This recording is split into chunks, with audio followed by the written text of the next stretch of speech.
The morning sun rose over New Seoul like it had for the past 20 years. Golden light painted the endless fields of rice and wheat that stretched to the horizon.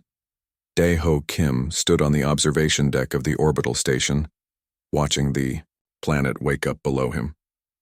Tiny dots moved through the fields, farmers starting their day like farmers had done on Earth for thousands of years. "Beautiful morning, Commander," said Yuna Song as she joined him at the window. The young engineer carried a tablet full of reports about the terraforming systems. Everything was running perfectly, as always. "Every morning is beautiful here," Dae-ho replied. He meant it. After 15 years fighting in the Proxima Wars, he had seen enough dead worlds and burning cities.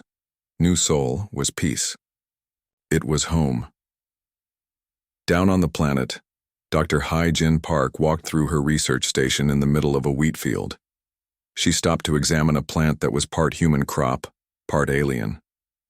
The native plants of New Seoul had welcomed human agriculture like old friends. The two species of life had grown together, creating something new and wonderful. "The yield reports are in," her assistant called from across the field. "We're up another 12% this season." Hai-Jin smiled. New Seoul fed 40 million humans across 12 star systems. Children in the outer colonies grew up healthy because of the food grown in these fields. It was good work, important work. At the small spaceport on the edge of Kimchi City, Captain Bo-Ram Lee supervised the loading of her cargo ship, Hanbok's Pride. Bags of rice, wheat, and vegetables filled the hold. In 3 days, she would deliver this food to the mining colonies in the Tau Ceti system. The miners there depended on these shipments. "Easy with those containers," Bo-Ram called to the loading crew. "That's someone's dinner you're handling." The crew laughed, but they were more careful. Everyone on New Seoul understood that their work mattered to people they would never meet. In the Planetary Defense Center, General Tae-min Choi reviewed the year. Daily reports. Crime was almost zero. The weather control systems were working perfectly. The orbital defense platforms showed only friendly ships in the system. It was another quiet day in paradise. "Sir," said Lieutenant Dongwook Jang from the communication station, "I'm getting some strange readings on the long-range sensors." Tae-min walked over to look at the screen. "What kind of readings?" "Something big, sir. Multiple contacts still. Far out but heading this way." Dongwook adjusted the controls. "They're not showing up on the civilian traffic networks." Tae-min frowned. All ships in human space carried transponders. Ships without transponders meant trouble. "How many contacts?" "I count 47 ships, sir. And they're big. Much bigger than anything we have." The general felt a cold weight in his stomach. "Send a message to Earth Command, Priority 1. And get me Commander Kim on the orbital station." Minutes later, Dae-ho's peaceful morning was shattered by the emergency call.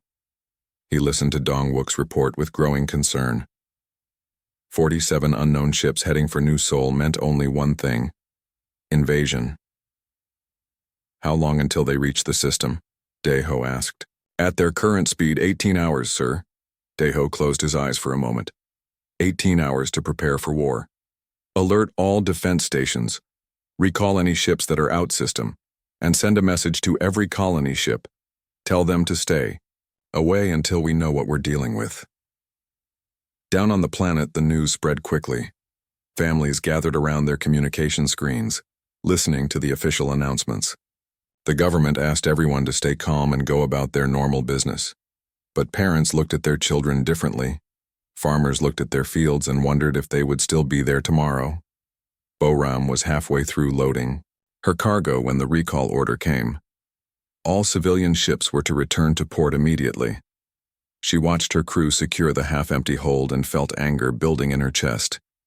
This was her route, her schedule, her life. Someone was threatening that. Hae-jin stood in her research station looking at the plants she had studied for 8 years. These fields represented 20 years of careful work, humans and alien life growing together in harmony. She touched one of the hybrid wheat stalks and made a promise. Whatever was coming, she would not let them destroy this. Yuna worked frantically in the engineering section of the orbital station. The defense platforms were old, designed for pirates and small raids. Against 47 unknown ships, they might not be enough. She began calculating what modifications could be made in 18 hours. As night fell over New Sol, the planet that had been so peaceful that morning was preparing for war. Families made emergency plans. Farmers brought in what crops they could. Ships that normally carried food and supplies started loading emergency evacuation equipment instead. On the orbital station, Daeho stood in the command center surrounded by screens showing the approaching fleet. The contacts were getting clearer now. The ships were massive, built for war, and they were heading straight for New Sol. "Any response to our communication attempts?" he asked. "Nothing, sir," Dong-wook replied. "They're not even acknowledging our signals." Daeho nodded grimly. Ships that didn't communicate usually had only one purpose. "What's our defensive strength?" 6 orbital platforms, 12 patrol ships, and the mining vessels we can convert to military use, reported Lieutenant Yoon Seo Lim from the tactical station. Against their numbers, we're outnumbered 8-1. The numbers were bad, but Daeho had seen worse odds during the Proxima Wars. The difference was that in those wars he was fighting for territory or resources. Here, he was fighting for home. Below him, children slept in beds their parents had made safe for them. Farmers rested after honest work, feeding their neighbors. This was what he had fought all those wars to protect. "Send a message to Earth Command," Daeho ordered. "Tell them New Sol is about to be attacked by unknown forces. Request immediate assistance." As the alien fleet drew closer, one thing became clear to everyone on New Sol. Tomorrow would not be another peaceful day. Tomorrow, they would learn what their enemies wanted. And tomorrow, they would have to decide how much they were willing to sacrifice to keep their world safe. The calm before the storm was ending, but the people of New Sol were ready to fight for their home. The alien fleet dropped out of faster-than-light travel at the edge of the New Sol system, like a storm cloud blocking out the sun. Daeho Kim watched from the orbital station as 47 massive ships appeared on the sensors, each one 3 times larger than humanity's biggest warships. The Lid vessel was a monster of metal and weapons that could probably destroy New Sol's entire defense fleet by itself. "My God," whispered Yuna Song as she stared at the tactical display. "Those ships are huge." Down on the planet, General Tai Min Choi gathered his staff in the Planetary Defense Center. The walls were covered with screens showing the alien fleet. Dr. Minho Kang, the military's chief strategist, was already running calculations on his computer. "What do we know about these ships?" Tai Min asked. "Nothing good," Minho replied. "They're using technology we've never seen before. Energy readings are off the charts, and sir, they're positioning themselves in a standard orbital bombardment formation." The general felt his blood turn cold. Orbital bombardment meant they planned to destroy the planet from space. There would be no ground invasion, no occupation, just death from above. "Sir," Lieutenant Dong-wook Jang called from his station. "I'm receiving a transmission from the alien fleet. It's being broadcast on all frequencies directly to the civilian population." "Put it on the main screen," Timon ordered. The screen flickered, then showed the image of an alien that looked like a cross between a lizard and a nightmare. Its skin was dark green and covered in scales. Its eyes were black as space, without any warmth or mercy. When it spoke, its voice was cold and mechanical. "Humans of this world," the alien said. "I am Fleet Commander Vextar of the Velkari Empire. You are an inferior species that has contaminated pure worlds with your presence. This ends now." The alien's image filled screens across New Sol. In homes and schools, in offices and farms, 40 million humans watched in horror as the creature continued. "The Velkari Empire has conquered 17 species before you. All surrendered when they realized the futility of resistance. You have 30 of your standard days to evacuate all human colonies and return to your home world. Any humans found on these worlds after that time will be eliminated." Dr. Hyojin Park watched the broadcast from her research station, her hands shaking with anger. Around her, 20 years of careful work growing food for children across human space swayed in the artificial breeze. They wanted to take this away. They wanted to destroy everything humans had built. The alien commander wasn't finished. "Do not mistake this for negotiation," We do not bargain with lesser species. Your worlds contain resources we require.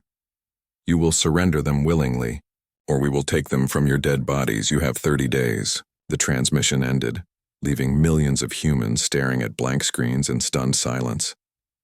On the orbital station, Daeho activated the emergency communication system. His voice reached every human settlement in the system. This is Commander Kim. I know you're all scared, I'm scared too, but we're not going to panic and we're not going to give up without a fight. Ambassador Su Jin-yoon was already working frantically in the diplomatic center, trying to open communications with the alien fleet. She had spent her career finding peaceful solutions to conflicts. There had to be some way to talk to these Valkyrie, some common ground they could find. Valkyrie fleet, this is Ambassador Yoon representing the human colonies. She broadcast on all frequencies. We request immediate diplomatic talks to resolve this situation peacefully. The response came quickly. It was the same cold voice from the ultimatum. There is nothing to discuss. Surrender your worlds or die. You have 29 days, 23 hours, and 14 minutes remaining. Sujin tried again. We're willing to negotiate. Perhaps we can share these worlds or find other solutions that benefit both our species. Your species will benefit by continuing to exist on your original world. That is generous. Many species we have conquered were not given this option. What happened to those species? Sujin asked, though she dreaded the answer. They chose extinction over surrender. Their choice proved they were too foolish to deserve life. The communication channel went dead. Sujin stared at her equipment, realizing that 20 years of diplomatic training were useless here. These aliens didn't want to negotiate. They wanted humans to disappear. Captain Bo-Ram Lee stood in the spaceport, watching as some families loaded their possessions onto evacuation ships. Her own ship, Hanbok's Pride, sat empty. She had made this run between colonies for 12 years. She knew every child who depended on the food she carried. Are you leaving too, Captain? Asked one of her crew members. Bo-Ram looked at the half-loaded cargo hold, then at the families saying goodbye to their homes. No, she said. This is my route. These are my people. I'm not running. Dr. Minho worked through the night, studying everything the sensors could tell him about the Valkyrie ships. The data was disturbing. These aliens had perfected warfare.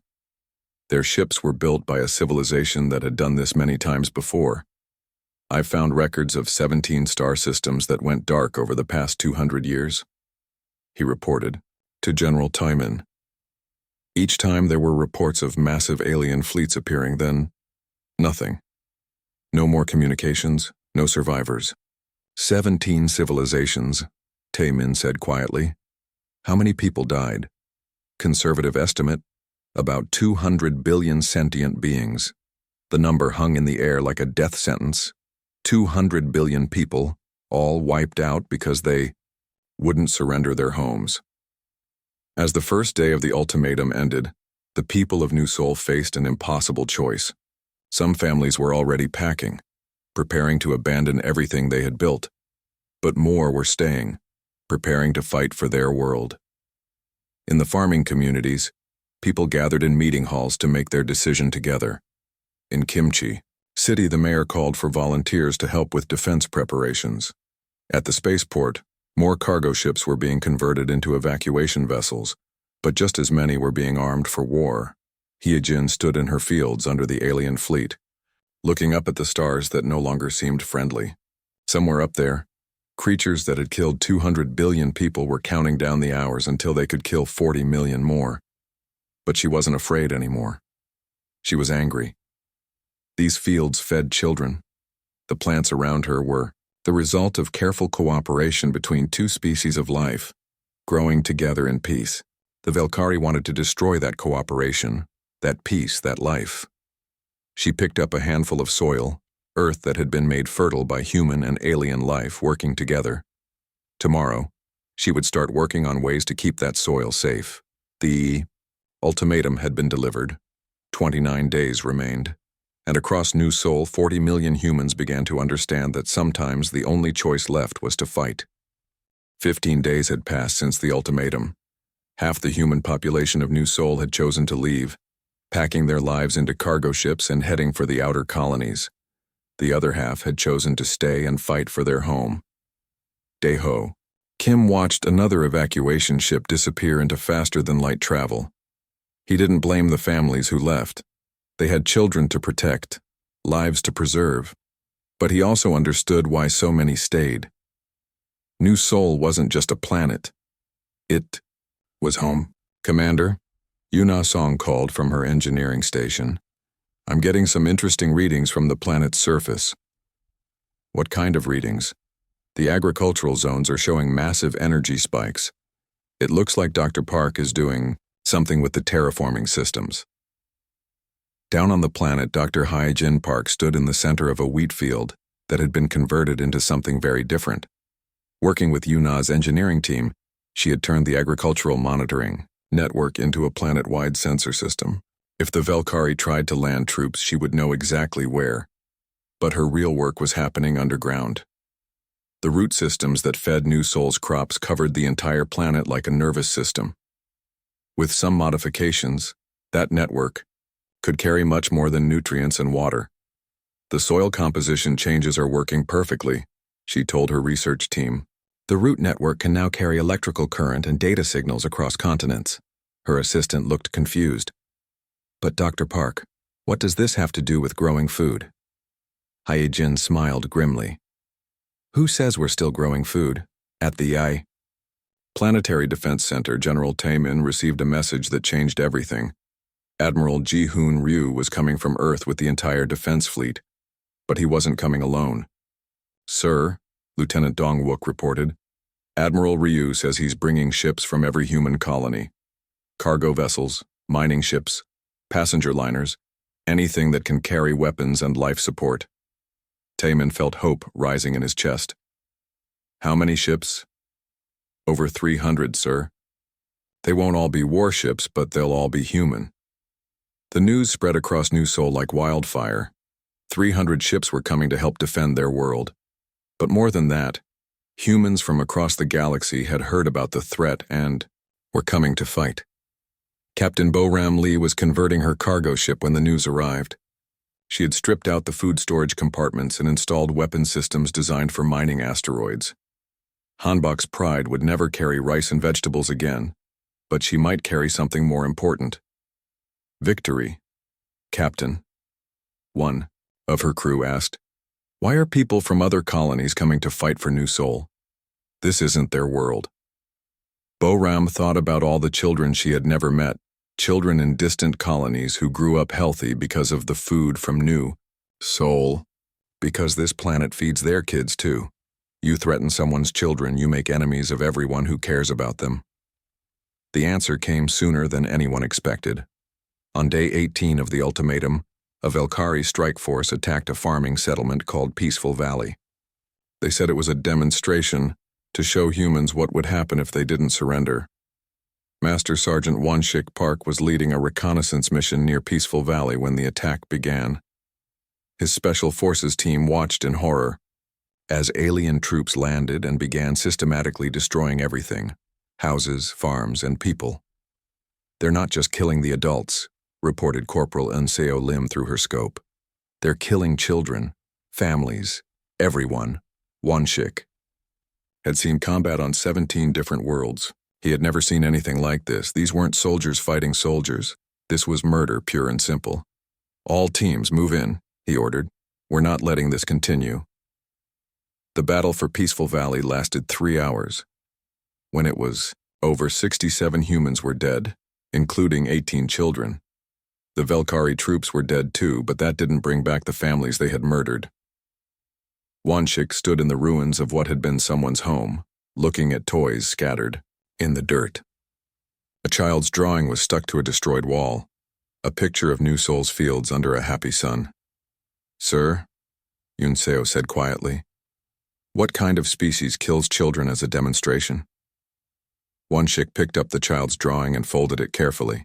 The kind that's about to learn why you never threaten human families. The news of Peaceful Valley reached every human in the system within hours. Families who had been planning to evacuate changed their minds. Workers who had been neutral joined the defense effort. The Velkari had wanted to show humans the cost of resistance. Instead, they had shown them exactly what they were fighting against. Admiral Ji-hoon Ryu arrived 2 days later with the largest human fleet ever assembled. 312 ships dropped out of faster-than-light travel and took defensive positions around New Seoul. Warships from Earth, cargo vessels from the mining colonies, passenger ships from the outer settlements, humans from every corner of space had come to defend this one world. Daiho met with the admiral on the flagship's bridge. Through the viewports, they could see the Velkari fleet waiting at the edge of the system like patient predators. "What's the tactical situation?" Ji-hoon asked. "Bad," Daiho replied honestly. "They still have us outnumbered, and their technology is superior. But Commander, something's changed since Peaceful Valley. This isn't just about defending a planet anymore." "What do you mean?" Daiho pointed to the human fleet spread out around them. "Look at those ships. Mining vessels carrying plasma cutters that can slice through starship armor. Agricultural ships with soil processing equipment that can make industrial explosives. Passenger liners carrying families who refuse to run." "Families?" "The evacuation. Ships turned around, sir. When they heard about the murdered children, they came back. Parents said they'd rather die fighting than live knowing they ran when children were being killed." Ji-hoon looked out at the mixed fleet of human ships. Some were proper warships, but most were converted civilian vessels crewed by farmers, miners, engineers, and teachers. They were outgunned and outnumbered, but they were here. "The Velkari have conquered 17 civilizations," Daiho continued, "but I don't think they've ever fought anyone like us before." "What makes us different?" Daiho thought about Bo-ram, converting her food transport into a weapon. He thought about Hyejin turning farming equipment into defense systems. He thought about Won-shik holding a dead child's drawing. "They fight for conquest," he said finally. "We fight for home." As if summoned by his words, the Velkari fleet began moving toward New Seoul. 47 massive warships started their attack run, confident in their superior numbers and technology. They were about to discover that humanity had something they had never encountered in 17 previous conquests. They were about to face parents protecting their children, farmers defending their fields, and neighbors standing together against extinction. The battle for New Seoul was about to begin. The battle began at dawn on the 23rd day of the ultimatum. The Velkari fleet moved toward New Seoul in perfect formation, their massive ships blocking out the stars. They had done this 17 times before. They expected another easy victory over primitive aliens who didn't understand the futility of resistance. They got something very different. Admiral Ji-hoon Ryu stood on the bridge of his flagship, watching the alien fleet approach. Around him, 300 human ships waited in defensive positions. Most weren't warships. They were cargo haulers, mining vessels, and passenger ships crewed by people who had never seen combat. "All ships," he broadcast on the general frequency. "This is Admiral Ryu. Today we fight for more than territory or resources. We fight for the right to call a place home. We fight for children who deserve to grow up in peace. Make every shot count." The Velkari opened fire first. Energy beams that could melt mountains lanced out toward the human fleet. Several ships died immediately, vaporized by weapons they couldn't hope to match. But the humans didn't fight the way the Velkari expected. Captain Bo-ram Lee dove her converted cargo ship, Hanbok's Pride, straight at a Velkari cruiser. The alien ship's weapons tracked her, but Bo-ram had spent 12 years navigating asteroid fields and shipping lanes. She knew how to make a big ship dance. "This is for Peaceful Valley," she whispered as she triggered the mining charges she had loaded in place of rice and vegetables. The explosion tore a hole in the Velkari ship's hull big enough to fly another ship through. Across the battle zone, human ships were doing things no military academy had ever taught. Captain Jae-sung used his experimental stealth frigate Silent Thunder to appear behind Velkari ships like a ghost. His weapons were designed for precision asteroid mining, but they cut through alien armor just as well. Yuna Song had spent weeks modifying the orbital defense platforms. What had been agricultural monitoring satellites were now weapon systems powered by the same fusion reactors that had provided energy for farming equipment. The Velkari found themselves under attack, from directions they hadn't even considered.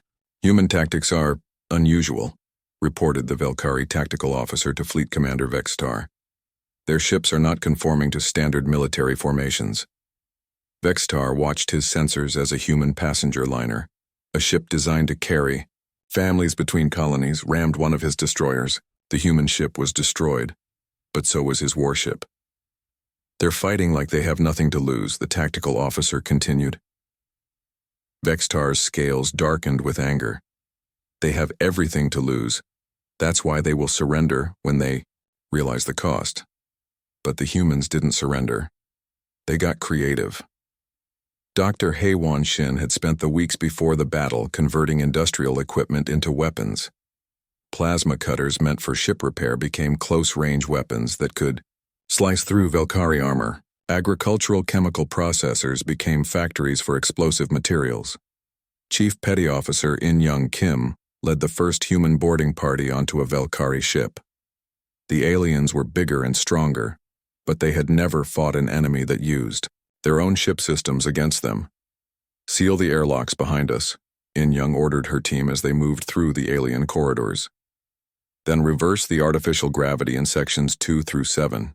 The Velkari soldiers found themselves floating helplessly, while humans in magnetic boots advanced through their own ship, turning life support systems into traps and using the ship's internal defenses against its own crew. Down on New Sols, Surface Dr. Hyjin Park activated her masterpiece. The planet's agricultural network had been converted into something the Velkari had never seen before. An entire world turned into a defense system. Root networks that had carried nutrients to crops now carried electrical current powerful enough to disable ships that flew too low. Weather control systems designed to water fields created electromagnetic storms that confused Velkari sensors. The soil processing plants that had made fertilizer now manufactured components for surface-to-space weapons. The planet itself is fighting back, reported a panicked Velkari sensor operator. Their entire agricultural system has been weaponized. As the battle continued, the Velkari began to realize they weren't fighting professional soldiers. They were fighting farmers who had converted crop dusters into attack fighters. They were fighting engineers who had turned mining equipment into ship-killing weapons. They were fighting teachers and shopkeepers and parents who refused to let their world die. But the humans were paying a terrible price. Ships died with all hands as Velkari weapons found their mark. Admiral Ji-hoon watched the casualty reports with growing despair. They were hurting the enemy, but not fast enough. Sir, reported his tactical officer, we've lost 40% of our fleet. At this rate, we won't last another hour. Ji-hoon looked at the tactical display. The Velkari still had 31 ships operational. The humans had fewer than 200 left, and most of those were damaged. Then he received a message that changed everything. Admiral, this is Commander Kim on the orbital station. Dr. Park has a plan, but it requires all remaining ships to pull back to minimum safe distance. What kind of plan? The kind that either saves the planet or destroys it, sir. She needs 10 minutes. Ji-hoon didn't hesitate. All ships, fall back to defensive line Charlie. Give Dr. Park her 10 minutes. As the human fleet retreated, Fleet Commander Vextar saw victory within reach. Prepare for orbital bombardment, he ordered. We'll finish this primitive species once and for all. But Hyjin wasn't finished yet. Deep underground, she had connected the planet's geothermal power systems to the root network she had been building. New Sol had enough underground energy to power a small sun. She was about to release all of it at once. This is either going to work, she told her team, or we're all going to become part of the planet's core. She activated the system. The effect was immediate and devastating. Every piece of metal the Velkari had brought into New Sol's atmosphere became a lightning rod. Energy arced up from the planet's surface, seeking anything that didn't belong. Velkari ships found their hulls, conducting millions of volts of electricity. What's happening? Vextar demanded as his ship's systems began failing. The planet, his sensor operator whispered in terror. The planet is attacking us. 3 Velkari ships fell from the sky, their systems fried by energy discharges that should have been impossible. The remaining fleet pulled back in panic, trying to understand how a planet had become a weapon. In the confusion, the human fleet struck again. Ships that had been retreating suddenly turned and attacked, catching the disorganized Velkari formation by surprise. The tide of battle was turning, but Vextar had one more card to play. "If we cannot take this world intact," he snarled, "then we will destroy it completely. Prepare planet-killing weapons."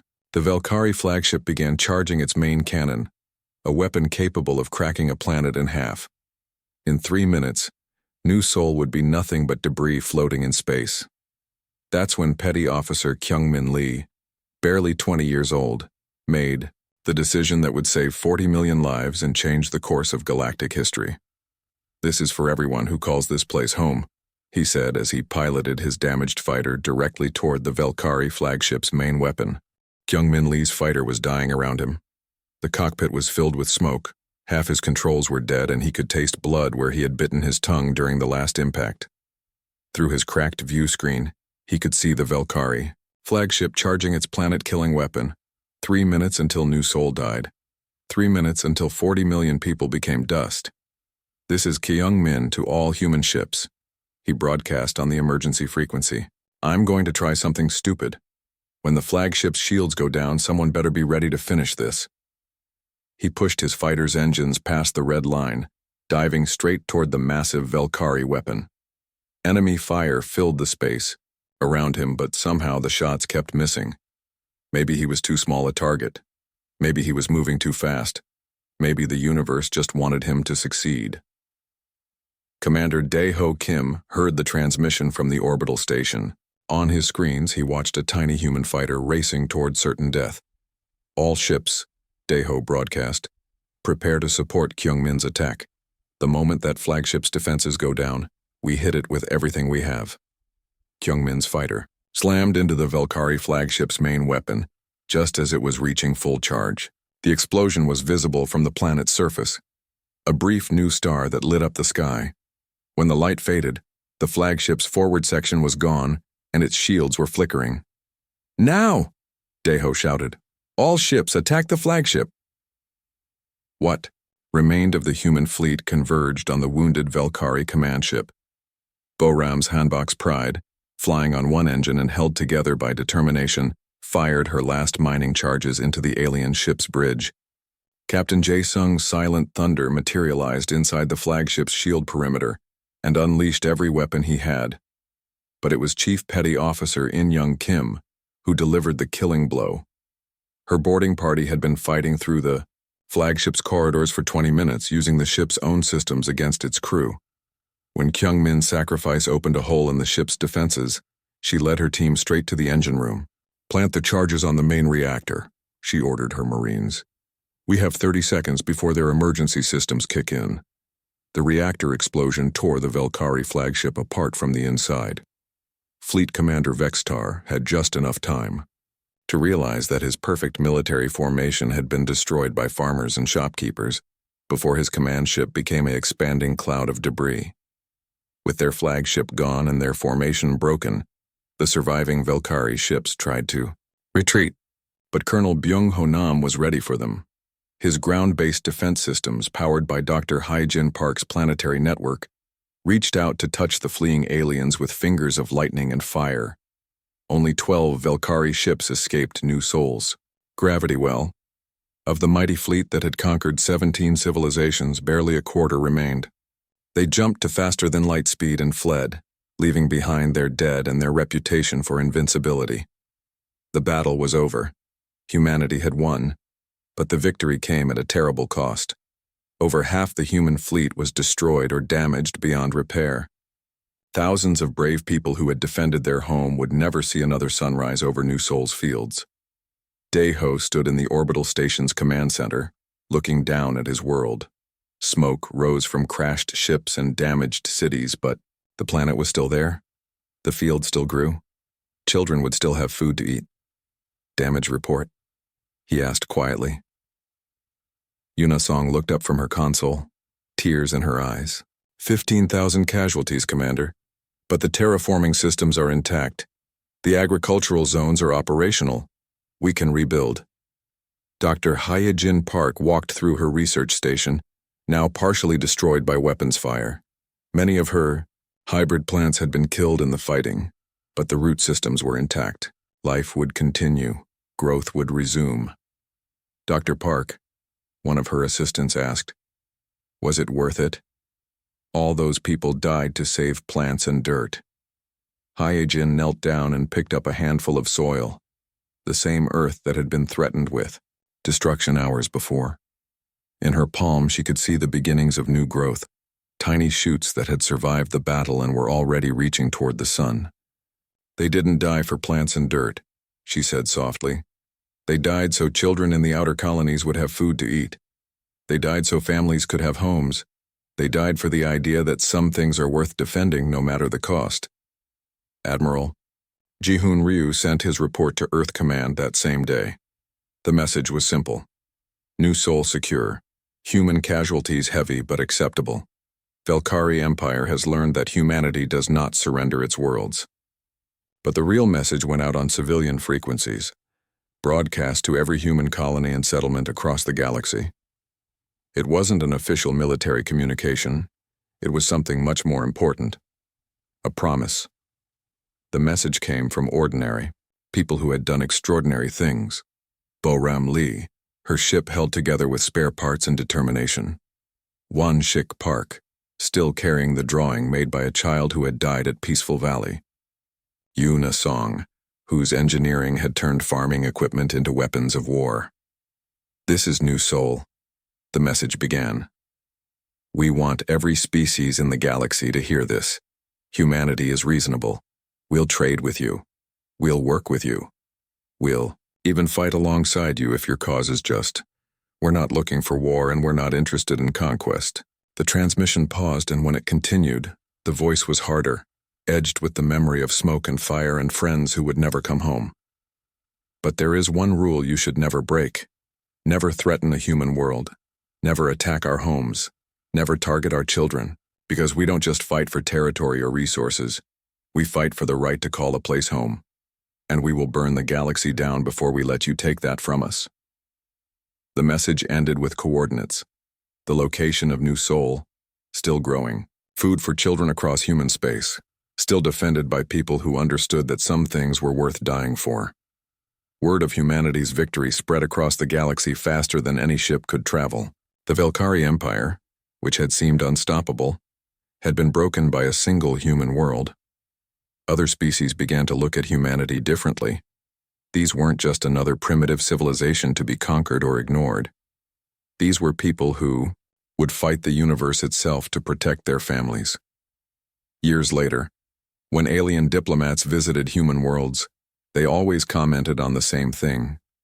Human children played safely in fields that had once been battlefields. Families lived peacefully on planets that had been threatened with destruction. And everywhere, in schools and homes and public squares, there were monuments to the people who had died at New Sol. The monuments all carried the same inscription. They fought not for conquest, but for home. The galaxy had learned a new rule. It was simple, written in the debris of Velkari ships and the soil of New Sol's fields.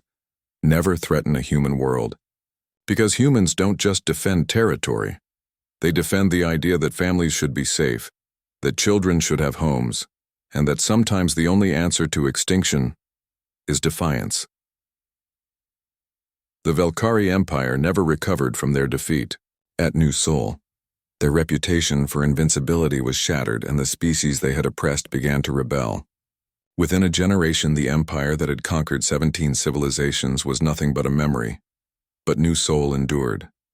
The fields grew green again, children played in the sunshine, and 40 million humans continued to call a distant world home, knowing that if anyone ever threatened that home again, the galaxy itself would remember what happened to the last species that made that mistake.